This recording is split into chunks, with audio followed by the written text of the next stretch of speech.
Welcome to the class. Law of crimes എന്നുള്ള video സീരീസിൽ നമ്മൾ ഇപ്പോൾ പുതുതായിട്ട് വന്ന ക്രിമിനൽ ലോസിനെ കുറിച്ചാണ് സംസാരിക്കുന്നത്. അപ്പോൾ ഇതിന് തൊട്ട് മുമ്പുള്ള വീഡിയോയിൽ നമ്മൾ ഭാരതീയ ന്യായ സംഹിത, അതായത് പുതുതായി വന്ന ഇന്ത്യൻ പീനൽ കോഡിനെ കുറിച്ച് ഒരു ചെറിയ വീഡിയോ ചെയ്തിട്ടുണ്ടായിരുന്നു, അതിന്റെ ഇൻട്രൊഡക്ഷൻ പാർട്ട്. അപ്പോൾ അതേപോലെ ഇന്ന് നമ്മൾ ഭാരതീയ നാഗരിക് സുരക്ഷാ സംഹിത അല്ലെങ്കിൽ BNSS എന്ന് പറയുന്ന പുതിയ നിയമം, അതായത് ക്രിമിനൽ പ്രൊസീജിയർ കോഡ് റിപ്പീൽ ചെയ്തു കൊണ്ടുവന്നിരിക്കുന്ന പുതിയ നിയമം, പുതിയ ക്രിമിനൽ പ്രൊസീജിയർ കോഡിനെ കുറിച്ച് ആണ് സംസാരിക്കാൻ പോണത്. അതിന്റെ തന്നെ സെക്ഷൻ 2 കുറിച്ചാണ് ഈ വീഡിയോയിൽ സംസാരിക്കുന്നത്. Okay, yes. അപ്പൊ സെക്ഷൻ 2 നമുക്ക് എല്ലാവർക്കും അറിയാം.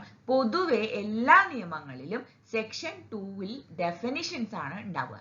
ഇപ്പൊ ഇതിന് തൊട്ട് മുമ്പുള്ള CRPC, ഇതുവരെ പ്രാബല്യത്തിൽ ഉണ്ടായിരുന്ന CRPCയിലും സെക്ഷൻ 2 തന്നെയാണ് ഡെഫിനിഷൻസ് കൊടുത്തിരുന്നത്. അത് നമുക്ക് പൊതുവെ എല്ലാ നിയമങ്ങളിലും അങ്ങനെയാണ്. നമ്മൾ IPCയിലും അങ്ങനെയായിരുന്നു അല്ലെ?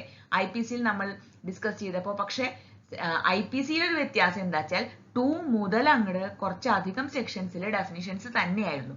എന്നാൽ അത് മാറി നമ്മൾ BNS ആയി വന്നപ്പോൾ വീണ്ടും ഡെഫിനിഷൻസ് മുഴുവൻ സെക്ഷൻ 2 ഓക്കെ, അപ്പോ ഇന്ന് നമ്മൾ നോക്കുന്നത് CRPCയുടെ സെക്ഷൻ 2ഉം BNSSന്റെ സെക്ഷൻ 2ഉം തമ്മിൽ എന്തൊക്കെ വ്യത്യാസങ്ങൾ ഉണ്ട് എന്നാണ്. ഓക്കെ, അപ്പൊ അതിൽ പ്രധാനമായിട്ടുള്ള വന്ന വ്യത്യാസം സെക്ഷൻ 2വിന് സബ്സെക്ഷൻസ്, അതായത് section 2(1) A, B, D, E ഈ 4 സബ്സെക്ഷൻസും പുതുതായിട്ട് ആഡ് ചെയ്തതാണ് BNSSൽ.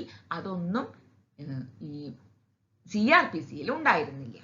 എന്നാൽ അതേസമയം ചില സെക്ഷൻസ് എക്സ്ക്ലൂഡ് ചെയ്തിട്ടുണ്ട്.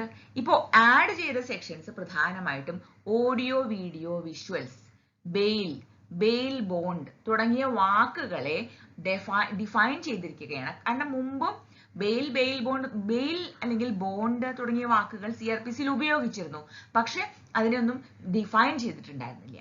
എന്നാൽ ഇത്തവണ BNSSൽ കൃത്യമായിട്ട് ഇതിന് ഒരു ഡെഫിനിഷൻ കൊടുത്തിട്ടുണ്ട്. മാത്രമല്ല പുതുതായിട്ട് വന്നിട്ടുള്ള ഒരു വാക്ക് ഓഡിയോ വീഡിയോ വിഷ്വൽസ് എന്നാണ്. ഈ ഓഡിയോ വീഡിയോ വിഷ്വൽസ് എന്ന് പറയുമ്പോൾ നമുക്ക് എല്ലാവർക്കും അറിയാം എന്താ അത് ഡിഫൈൻ ചെയ്യാനുള്ളത് എന്ന് നമ്മൾ ചിന്തിക്കും.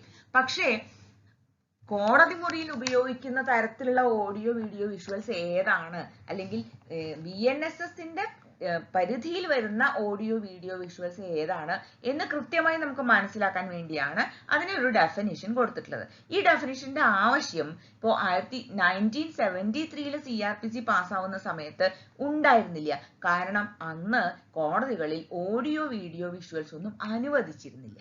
ഇന്ന് അങ്ങനെയല്ല, കാലം മാറി, ടെക്നോളജി മാറി. അപ്പൊ പുതിയ കാര്യങ്ങൾ ഇൻട്രൊഡ്യൂസ് ചെയ്യുമ്പോൾ അവയെ നമ്മൾ ഡിഫൈൻ ചെയ്യാൻ വേണ്ടി വരും. അതുകൊണ്ടാണ് ഈ വാക്കുകൾക്ക് പുതിയ ഡെഫിനിഷൻ ആവശ്യമായി വന്നതും BNSSൽ പുതിയ സെക്ഷൻസ് ഇൻക്ലൂഡ് ചെയ്തുകൊണ്ട്, പുതിയ സെക്ഷൻ അല്ല ഒരു സബ്സെക്ഷൻ ആണ് ഇൻക്ലൂഡ് ചെയ്തത്.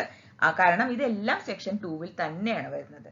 അങ്ങനെ ഈ വാക്കുകളെ ഡിഫൈൻ ചെയ്തിട്ടുണ്ട്. ഇനി അതേസമയം അത്ര ആവശ്യമില്ലാത്ത ചില വാക്കുകളെ, അതായത് ഉപയോഗിക്കേണ്ടതില്ലാത്തത് അല്ലെങ്കിൽ ഡെഫിനിഷൻ ആവശ്യമില്ലാത്ത ചില വാക്കുകളെ നമ്മൾ CRPCയിൽ ഉണ്ടായിരുന്നതിനെ നമ്മൾ റിമൂവ് ചെയ്തിട്ടുണ്ട് BNSSൽ.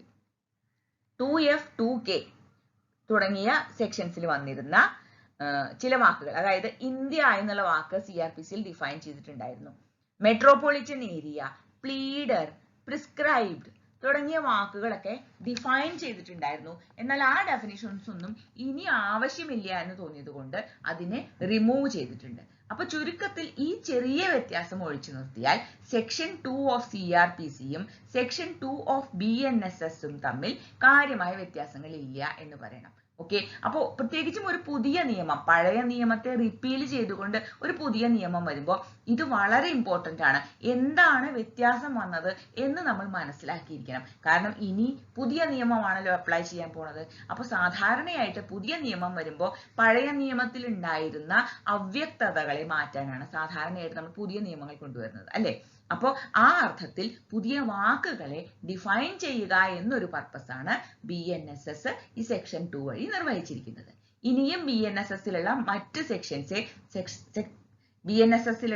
സെക്ഷൻസിനെ നമ്മൾ CRPC സെക്ഷൻസുമായി കമ്പയർ ചെയ്ത് പഠിച്ച് മനസ്സിലാക്കാം.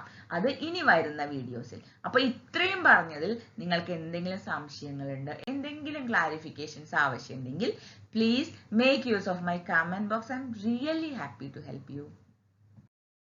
Thank you.